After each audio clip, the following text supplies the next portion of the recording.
How to cut and prepare spaghetti squash with lemon butter shrimp. For this task, I am going to use the mighty and oh so dependable effin' sharp chef knife. For safety, get your knife started into the squash before giving it a good whack. Chances are you'll have to do a couple of whacks on the back of the knife.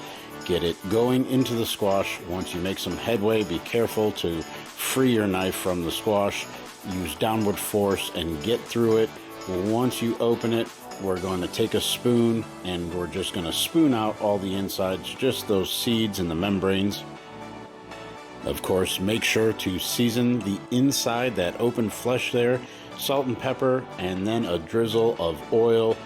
Your choice of oil here, I'm using some olive oil on the inside and outside. Then we're just going to line a baking sheet with some parchment paper. We'll get the cut side down, and then we'll go into an oven at 400 degrees Fahrenheit for about 40 minutes. You'll have to check on it, maybe 50. And then once it's ready and it's cool enough to handle, take a fork and it comes apart so easily. It almost shreds. It turns into spaghetti squash, and where it gets its name. To start getting going on the shrimp, I'm just going to slice a fresh lemon, cut off that little root end of a garlic clove, and get that sliced up. And then once those are sliced up, we'll just go ahead and give it a rough chop. A rough chop to some fresh parsley just adds that nice touch at the very end.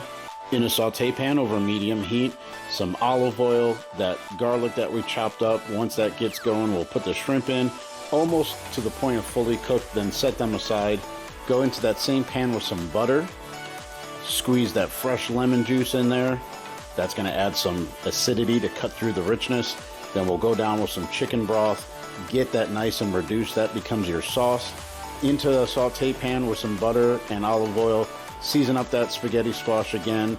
Add back in your shrimp, that wonderful sauce you just made. Give it a stir, reduce it down, and enjoy.